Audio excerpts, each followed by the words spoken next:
नमस्कार माझ्या गोड मैत्रिणींनो, मी तुमचं माझ्या या चॅनलमध्ये स्वागत करत आहे। आज आपण मेथीची आगळी वेगळी भाजी करूया। त्याचं नाव तुम्ही मला कमेंटमध्ये सुचवा।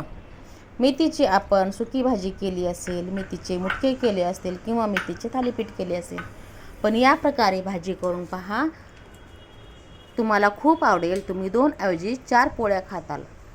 चला आता आपण भाजी करायला सुरुवात करूया। त्यासाठी मेथी स्वच्छ धुवून त्यामध्ये 2 चमचे तुरीची डाळ टाकली आहे आणि मूठभर शेंगदाणे धुवून ते आपण गॅसवरती ठेवली आहे। कुकरला आता 2 शिट्ट्या करून घेतल्या आहेत। कुकर थंड झालं की आपण त्या भाजीमधलं पाणी काढून घेऊया।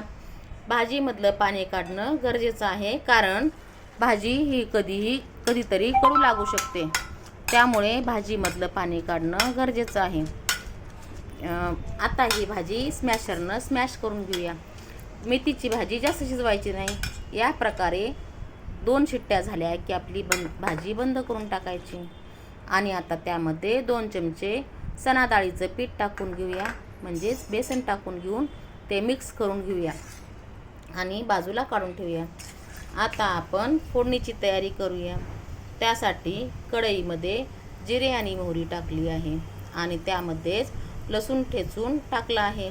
या भाजीला लसूण थोडासा जास्तच टाकायचा, म्हणजे भाजीची चव ही खूप जास्त छान होते। आता आपण हिरव्या मिरच्या मिक्सरला वाटून घेतल्या होत्या, त्यामध्ये थोडंसं अद्रक आणि ओवा टाकून घेतला होता आणि ते मी वाटून घेतलं होतं। त्याचे मी 2 चमचे टाकले आहे आणि ते तेलावरती छान परतून घेतलं आहे, म्हणजे आपली भाजी जास्त तिखट होणार नाही। तुम्हाला जर तिखट आवडत असेल आणखीन 1 चमचा ठेचा टाकला तरी चालेल।